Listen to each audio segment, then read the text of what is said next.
Good morning po at sa pagpapatuloy po ng ating topic that we are born to always forgive, na pag-aralan po natin kahapon na tayo po ay kailangan magpatawad sapagkat ito po ang sinabi ng Panginoon dito sa Ephesians 4:32, "Be kind to one another, tender-hearted, forgiving one another, even as God in Christ forgave us." So kailangan natin makita na ang Diyos ay patawad tayo. Amen. So kahapon po napag-usapan natin ang tatlong bagay o tatlong regalo ng pagpapatawad. Ang una po dyan, ang gift ng Panginoon na pinatawad po tayo.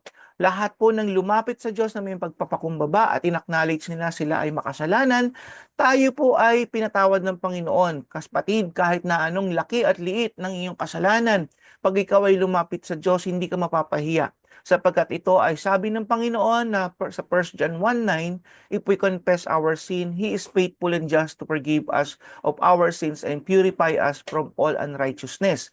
So kapatid, kung ano man yung sitwasyon mo, ang nangyari sa iyo sa buhay mo, at akala mo na hindi ka patatawarin ng Diyos, wala pong hindi kayang patawarin ng Diyos. Kahit anong krimen o kasalanan yan ay kayang patawarin ng Diyos sapagkat tapat ang Diyos at siya ay magpapatawad sa atin.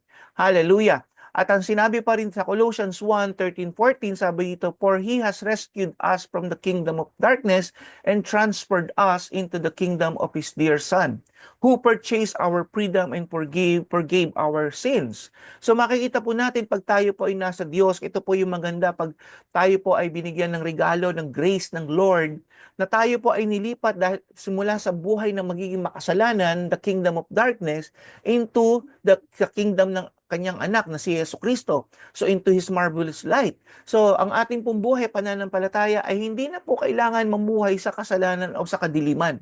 Tayo daw po ay binili na. Pinurchase na tayo ng kanyang banal na dugo. Ito po ay para magkaroon tayo ng freedom. Freedom to do sinful things. At magkaroon tayo ng panibagong buhay, mga kasama at mga kapatid. Kaya po naniniwala ako na lahat tayo ay pwede magbago. Lahat tayo, kahit na hindi ka naman kriminal, pwede ka pa rin magbago. Hallelujah. At tunay nga, mayroon pang higit na mas maganda bibigay sa iyo ang Diyos. Ano man ang antas ng ating buhay. Yan po yung regalo ng Panginoon sa atin, nagpapatawad. Ganun po kalaki ang mercy ng Lord. Kaya kaya kang patawarin, kapatid. Yun po yung pinakamagandang bagay dito. Kaya tayong patawarin. Hallelujah. Number two, yung gift naman to forgive yourselves. Kasi maraming tao ngayon hindi makamove on dahil po sa sobrang depression na inabot nila sa kanilang buhay. Even ang sarili nila ay hindi nila mapatawad because of the failures. Yung mga hindi nila na-achieve sa buhay po nila.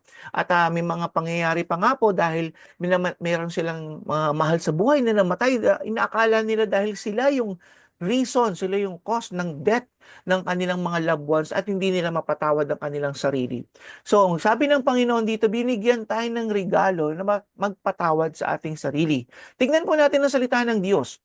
Sabi ng Philippians 3:13-14, sabi dito, "Forgetting the past and looking forward to what lies ahead." Doon muna tayo. Sinabi ng Panginoon dito sa Philippians 3:13, forgetting the past. So, ibig sabihin, binigyan tayo ng Panginoon ng utos, forgetting the past and look forward to what lies ahead. Kailangan natin mag-move on. Hallelujah. At kalimutan na natin yung nakaraan. Once na ginawa po natin yung step 1, yung gift na binigay sa atin ng Diyos na patawarin tayo ng Panginoon, pag lumapit tayo, patatawarin tayo ng Diyos, ang susunod na step dyan, patawarin natin muna yung sarili natin. Hindi mo magagawang patawarin ng sarili mo, mga kapatid, kung hindi ka napatawad ng Diyos, sapagkat hindi mo naranasan ang kanyang dakilang kapatawaran. Hindi mo naranasan ang dakilang pag-ibig ng Panginoon. At doon, hindi mo ngayon kayang patawarin ng iyong sarili, hindi mo rin kakayanin patawarin ng iyong kapwa. Kaya kailangan magmula pa rin sa Diyos dahil siya ang author ng pag-ibig. Maranasan mo muna ang tunay na pagpapatawad ng Diyos sa sarili mo, sa buhay mo. At pag naranasan mo yun, yung pag-ibig naman niya, bakit ka ba niya pinatawad? Ano ba yung rason niya? Bakit kanya pinatawad? Eh, ang laki-laki ng kasalanan mo, di ba? So, yun ang mararanasan mo bilang isang tao, yung dakilang pagmamahal ng Diyos, kaya kanya pinatawad. Then, pag nangyari yun na nag-flow na sa iyo yung pagpapatawad na yan, kapatid, ang susunod naman, kaya mo lang patawarin ng iyong sarili. Kaya ang sinabi niya rito, forget the past. Kalimutan mo na yung nakaraan at mag-move on ka looking forward forward what lies ahead. In verse 14, sabi nga po dito ni Paul, I press on to reach the end of the race and receive the heavenly prize for which God, through Christ, is calling us. So, kaya na makakapag-move on pala mga mananampalataya na napatawad niya ang kanyang sarili, sapagkat meron talaga tayong bawat isa ay may calling tayo sa Lord. Yung calling na yan ay very precious yan. This is a God divine calling. Hallelujah. At kailangan po natin, nakapokus na tayo doon. Naka-forward tayo doon. Wala pong tumatakbong patalikod. Kailangan tumatakbo tayong paharap at tinitingnan natin yung dulo. Ano ba yung dulong yun? Yung dulo na itinalaga na sa atin ng Panginoon, yung purpose of life po natin. Hallelujah. Kaya po yun yung goal natin, mga Kristiyano, mga mananampalataya, to reach that goal. Hallelujah. Many people receive the gifts of forgiveness, God's forgiveness, but they never quit forgiving themselves. May mga ganun po, naranasan nila pero ayaw nilang patawarin ang sarili nila. Uli, sasabihin ko sa iyo kapatid, ang kapatawaran ng Diyos, pag ito ay naging buhay sa iyo, kaya mong patawarin ang sarili mo. Sapagkat yung kapatawaran na binigay sa atin ng Diyos, yan po yung uumapaw sa buhay po natin. Kaya kailangan lagi mong isipin at lagi mong isapuso ang salita ng Panginoon na pinatawad ka na niya at kaya mong patawarin ang sarili mo. Forget the past. And this allow the enemy. Alam niyo, pag hindi niyo pinatawad ang inyong sarili, ina-allow niyo, sabi dito, this allow the enemy to attack us with condemnation. Condemnation is no longer the position of the person in Christ. Hindi tayo dapat kinokondemn ng kaaway. May bumubulong minsan kasi sa atin, o di ba, kaya ka nagkakagayan kasi nga may kasalanan ka, o di ba, kaya yun yung nararamdaman mo. Ganun ang mga bulong-bulong sa atin ng kaaway. Pero yung condemnation na yan, dapat yan mawala. Sapagkat kung napatawad mo ng sarili mo, pinatawad ka na ng Diyos, hallelujah, yung condemnation ay hindi na para sa iyo. There is no condemnation in Christ, mga kapatid. Romans 8:33-34, sabi dito, who will bring any charge against those whom God has chosen? Wala na kahit ang mga demons and devils ay hindi na tayo kayang bigyan ng charge o ng mga bagay na pwede tayong akusahan. Sapagkat tayo ay pinili na ng Panginoon, pinatawad na tayo ng Diyos. It is God who justifies sa atin. Sabi ng verse 34, who then is the one who condemns? No one. Sabi dito, tandaan po ninyo itong Romans 8:33-34.